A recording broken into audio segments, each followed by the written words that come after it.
حضور نے کر دیا وہ دونوں چیزیں اچھی ہیں۔ میری بات کی سمجھ آ رہی ہے آپ حضرات کو؟ ہمارے ہاں نا اخلاق کا ترجمہ بڑا مختصر سا کیا جاتا ہے۔ میری اور آپ کی طرح کے سادے لوگ وہ کہتے ہیں میٹھا بولو یہ اخلاق ہے، میٹھی بات کرو، باقی جو مرضی کرو، صرف تم میٹھا بولو یہ اخلاق۔ او خدا کے بندے، میٹھا تو کئی دفعہ بندہ ٹریننگ سے بھی بولتا ہے۔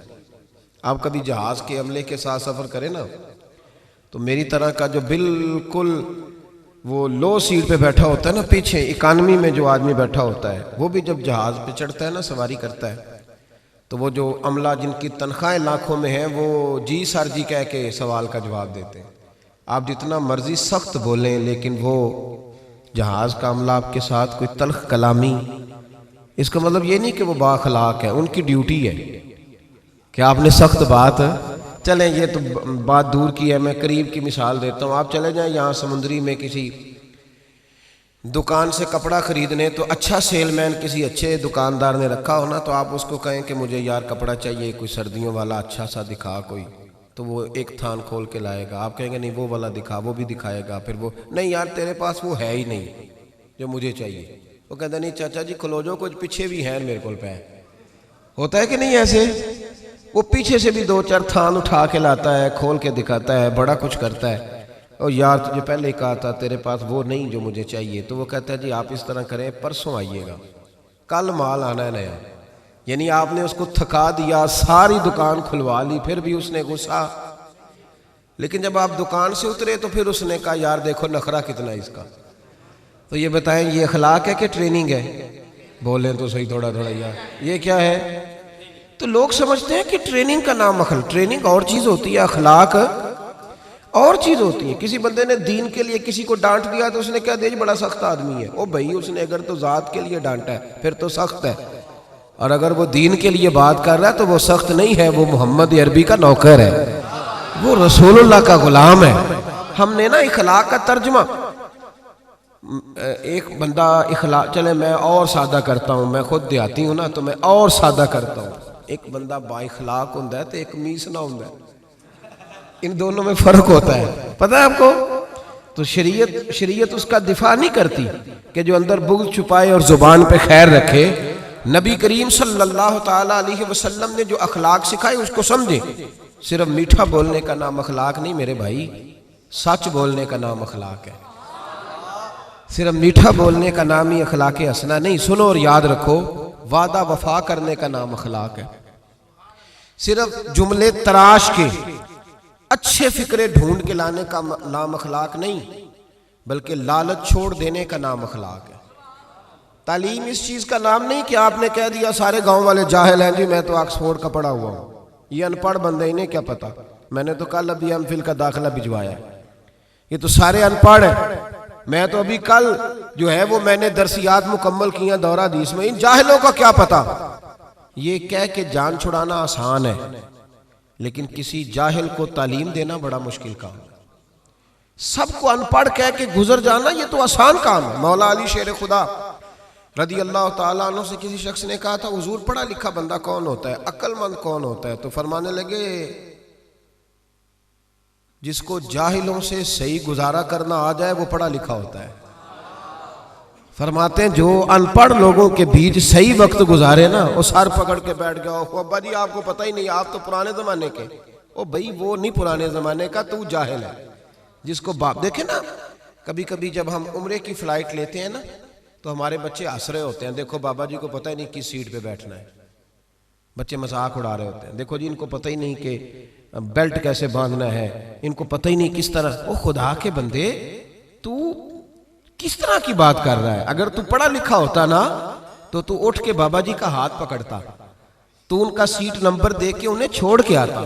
اگر تو تعلیم یافتہ ہوتا نا تو انہیں بتاتا اٹھنا کیسے ہے، بیٹھنا کیسے ہے۔ میرے رسول پاک علیہ السلام کا کمال یہ ہے کہ رسول پاک نے اس قوم سے گزارا کیا جو بچیاں زندہ دفن کر دیتی تھی، اس قوم سے گزارا کیا جو کھڑے کھڑے جانوروں کو نیزہ مار کے خون نکال کے پی جاتی تھی۔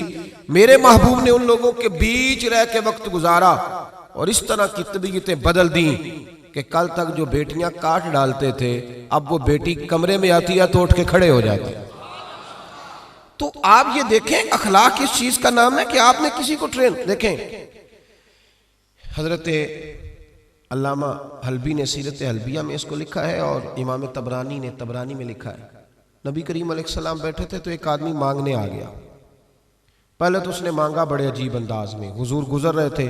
اگرچہ یہ حدیث بخاری میں بھی موجود ہے, مسلم میں بھی ہے, نسائی ابن ماجہ میں بھی ہے, لیکن میں جو جس تفصیل سے عرض کر رہا ہوں یہ میں جس کتاب کا حوالہ دے رہا ہوں وہاں سے اسی تفصیل سے عرض کروں گا, اسی انداز میں موجود ہے وہاں روایت.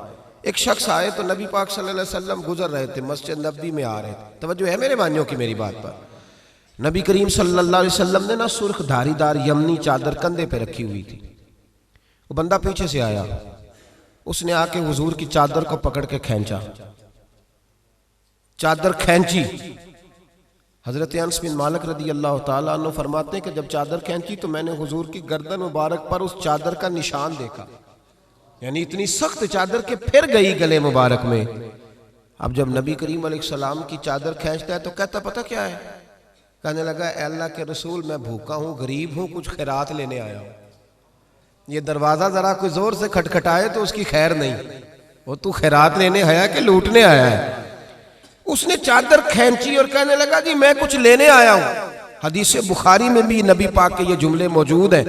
حضرت انس بن مالک فرماتے ہیں فَالْتَفَتَ إِلَيْهِ فَضَحِكَ, فرماتے ہیں جب نبی پاک نے اس کی طرف دیکھا نا تو میرے رسول نے مسکرانا شروع کر دیا.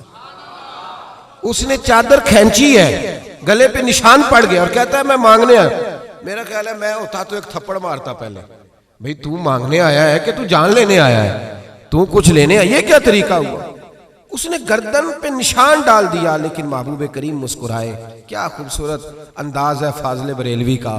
اور پتہ نہیں اعلیٰ حضرت کہاں بیٹھ کے لکھا کرتے تھے, جب حضور مسکراتے تھے تو اعلیٰ حضرت فرماتے ہیں جس کے گچھے سے لچھے جڑے نور کے, جس کے گچھے سے لچھے جڑے نور کے, ان ستاروں کی نزہت پہ لاکھوں سلام, اور جس کی تسکین سے روتے ہوئے ہنس پڑے اس تبسم کی عادت پہ لاکھوں سلام. ذرا شعر کی لذت تو لیجیے گا. جس کی تسکین سے روتے, فرماتے ہیں بڑا بھی غمگین ہونا بندہ تو نبی پاک ہلکی سی تسکین کریں, پورا مسکرائے بھی نہ, پورا مسکرائے بھی نہ, تو بندے کے غم سارے دور ہو جاتے ہیں. اب سوال یہ اٹھتا تھا کہ ہم کیا انتظار کریں گے کہ نبی پاک کب مسکرائیں گے, کیا یہ قوم انتظار کرے گی؟ تو اعلیٰ حضرت فرمانے لگے نہیں, انتظار کرنے کی ضرورت نہیں, ہر وقت مسکرانا تو میرے نبی کی عادت ہے.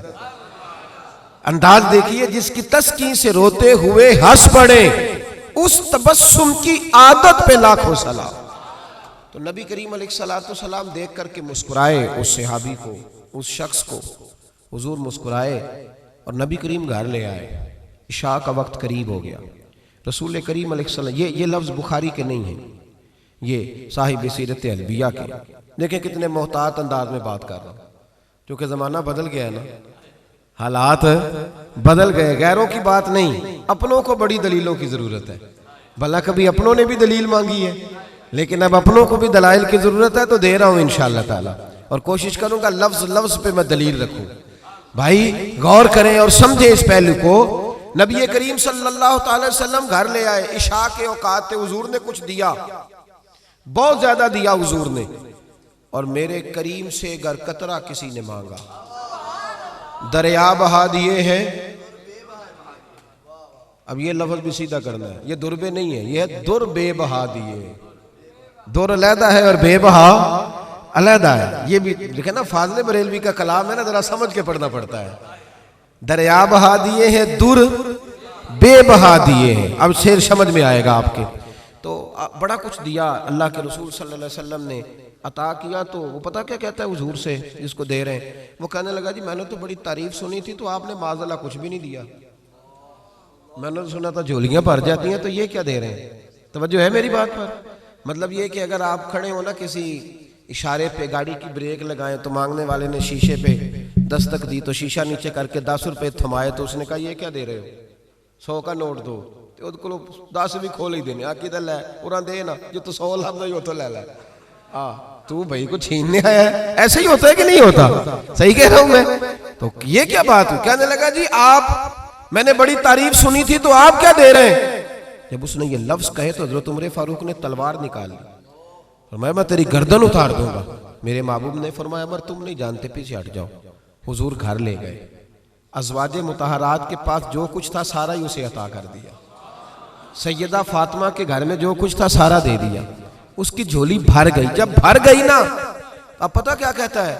کہتا ہے محبوبہ میں نے جو تعریف سنی تھی نا، آپ کو میں نے اس سے بڑھ کے پایا ہے۔ حضور اتنا سخی بندہ دیکھا ہی نہیں، اتنا کمال میں نے دیکھا ہی نہیں، حضور اتنی شان میں نے دیکھی نہیں جتنی آپ کی ہے۔ محبوب نے سلایا گھر میں، فجر کا وقت اٹھایا تو فرمایا جو بات رات مجھ سے کی تھی وہ میرے غلاموں سے بھی کر دو گے؟ وہ کہہ دو گے بات جو تم نے بات میں کی تھی؟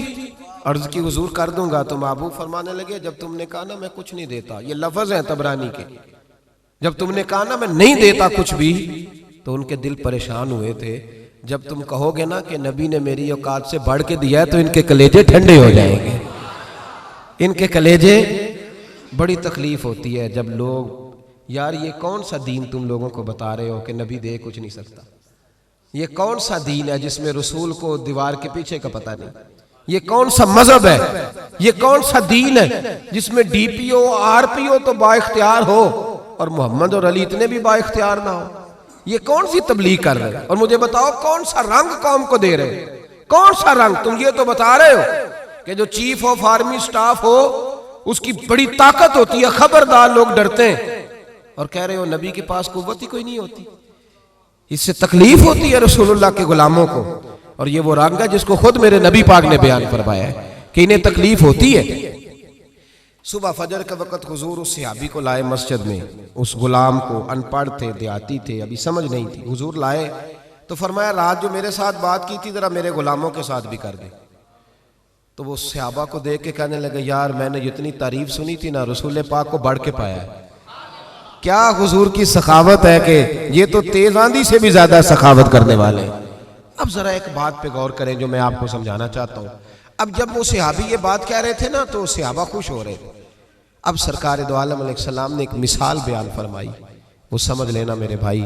حضور فرمانے لگے میرے غلاموں، میری اور تمہاری مثال اس آدمی کی طرح ہے جس کی اونٹنی بھاگ گئی تھی، لوگ اس کو پکڑنے کے لیے دوڑ رہے تھے، اسے نیزے مار رہے تھے، قابو کرنا چاہتے تھے، اس کی ناک میں نکیل ڈالنا چاہتے تھے، لیکن وہ کسی کے قابو نہیں آ رہی تھی۔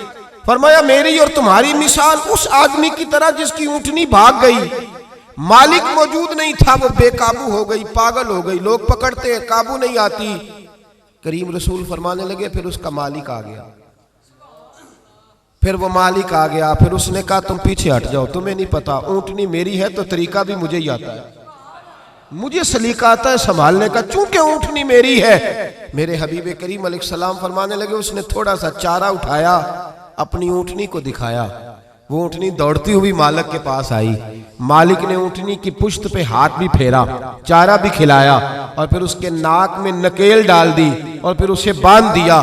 لوگوں سے کہنے لگا تم جاؤ، اونٹنی میری ہے تو طریقہ بھی مجھے ہی آتا ہے۔ میرے کریم رسول فرمانے لگے امت میری ہے تو سنبھالنے کا طریقہ بھی مجھے ہی آتا ہے، یہ مجھے آتا ہے طریقہ، اس کو سنبھالنا کیسے؟ رب ہب لی امتی کہتے ہوئے پیدا ہوئے، حق نے فرمایا کہ بخشا الصلاۃ والسلام، مجھے طریقہ آتا ہے سنبھالنے کا۔